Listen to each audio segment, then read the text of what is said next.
Experiment A298, written by Dark.temptress.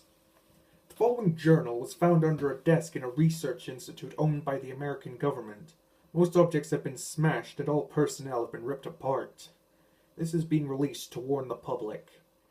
Experiment A298, Phase 2, Injection of Serum 734, Personal Journal of Dr. Logan Rowley.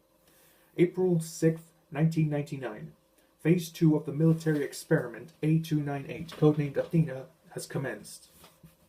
So far, subject seems passive and overall unresponsive to most stimuli. Her mental age is still equivalent to that of a year-old child. Strangely, this is in which the age we first acquired her. We will continue to do the usual tests and begin injection of serum 734 in a few days. April 8, 1999. We have begun injecting the serum. It has only been a few hours since the initial injection, and A298 already shows slightly increased aggression. She screams at anyone who dare enter her cell. It is unknown whether this is due to the drug or just a natural reaction to the pain of injection. April 9, 1999. A298 has begun to calm down, though she continues to be a little skittish when anyone enters the confines of her cell. She has shown increased appetite, consuming a whole rack of lamb and still showing signs of hunger. Her intelligence and problem-solving skills seem to be slightly increasing. April 10, 1999. Athena is showing some minor flu symptoms. This may be due to the drug, or she may have picked up a virus from one of my colleagues during the tests. We will keep a close watch on her, continuing to inject the serum daily. April 14, 1999. The subject's symptoms have worsened. I fear it may be the fault of the serum. She refuses to respond to any stimuli or partake in any of our usual tests. Dosage has been slightly lowered. April 15, 1999. Subject is in critical condition. Her heart rate has lowered dramatically and her pupils are unresponsive. A very close watch is to be kept on her tonight. April 18, 1999. A298 has recovered from her illness fairly well, though her pupils still refuse to respond to stimulus. The injection of serum 734 has been continued. April 21st, 1999. Athena has been diagnosed as blind. It is unknown whether this is due to the serum or the illness. She appears to be adapting well. Her other senses making up for the loss of vision. Subject's bones have increased in density, hardening to an inhuman strength. April 23rd, 1999. While A298 is being given her daily injection, she lashed out, striking at my assistant, Dr. Porter. She was swiftly restrained and kept tied down for the rest of the tests. We will use more caution in the future. April 25th, 1999. Subject's fingernails are growing at an alarming rate. They have become almost claw-like. Samples have been taken. April 26th, 1999. Test results have come back and they are surprising to say the least. Instead of being made of keratin, Athena's fingernails are thin fragments of bone. She will be going in for an x-ray shortly to see if there are any other mutations within her bones. April 27, 1999. Apart from the previously mentioned increased density, A298 skeleton is unchanged. April 30th, 1999.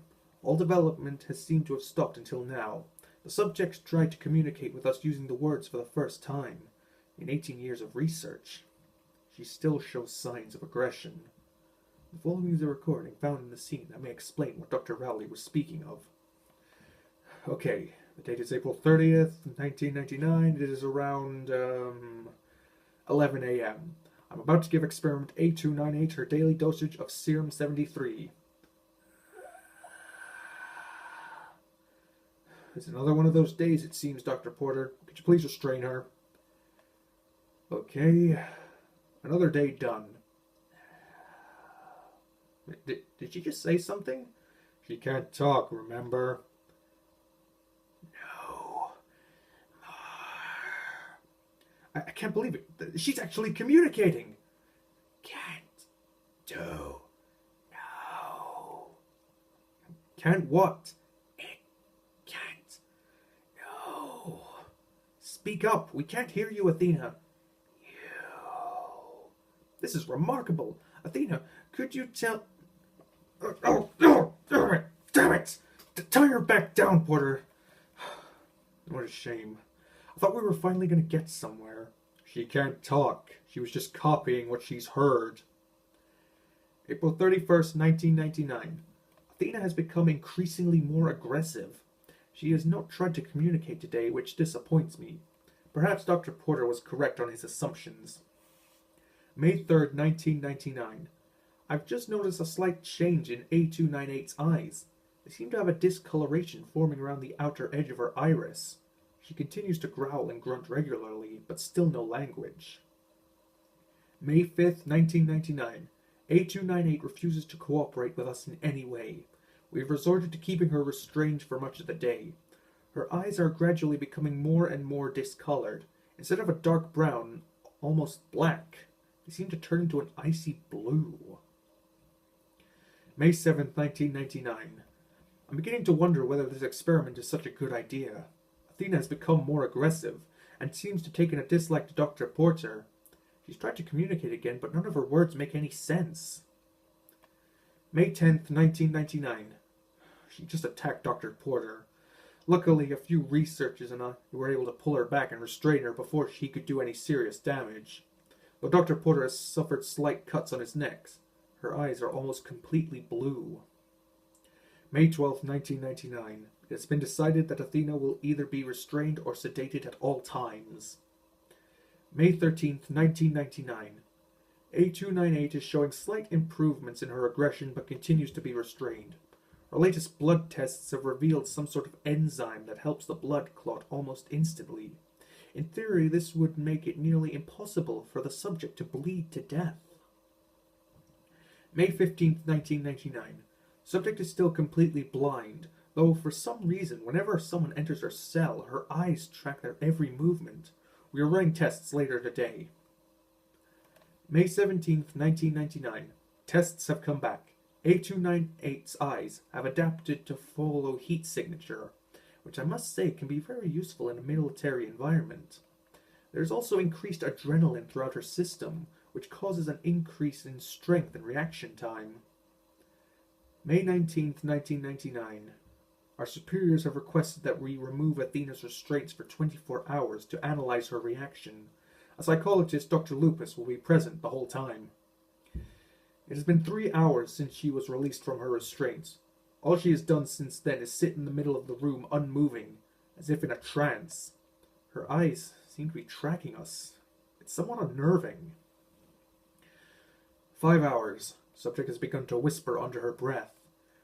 Whenever myself or a colleague enter the cell to determine what she's saying, she stops abruptly and stares at us. I'm starting to think this was a bad idea, and Dr. Lupus seems to be on edge. 10 hours. Subject has begun to pace up and down the small cell, still muttering to herself. We're still not sure what is being said. It sounds like, "I take." I'm not quite sure what it means. 12 hours in, and only another 12 to go, thank God. Athena has started cutting her arms and legs open with her claw-like nails. Due to the enzyme, there is not much blood. 15 hours. She's finally stopped cutting and resumed her position on the floor. I think now is the best time to go in for tests and to treat her wounds, though Dr. Lupus advises against it. 17 hours. This was the worst idea ever. The moment we walked in and she began to laugh and mutter, "I take," under her breath over and over. We'd almost completed everything when she started to scream and hiss, leaping at us. We all got away with minor scratches, but it is obvious that she is a danger to all of us. After this insisted for 24 hours, she and any other subjects injected with serum 734 are to be euthanized. A shame that so much time and money will be wasted, but it must be done. 20 hours. It's almost over. Finally, almost over. She's standing at the viewing glass, just staring at me, claws slowly tapping a rhythm on the glass. Her eyes are the worst. So cold. So dead. 1 hour left. Dr. Lupus has to do a full psyche evaluation before we can put an end to her. This means entering the cell and checking for anything human within her head. I don't envy him one bit. I'm watching him enter now. Is she smiling at me? Oh my God, She killed him. As soon as he entered, the door was secured. She screamed like a banshee and leapt on him, ripping out his eyes with her claws and shredding the rest of his body. That's what she meant. Take eyes, instead of I take. I gave her what she wanted. As I write this, I'm watching her, painting the viewing glass with his blood, rubbing it all over her body. I've called our superiors, and they're sending in a few soldiers to deal with the matter. They shot her. She fell. We thought it was finally over, that we were safe. After the soldiers dragged her body out, she sat up, shredding them as she shredded Lupus. Everyone panicked. We all hid. As I write this, I can hear the screams of my colleagues. I was so stupid to think that a bullet to the head would kill her. Her skull is like steel. Her blood clots quickly. I don't have much longer, but there is only one way to stop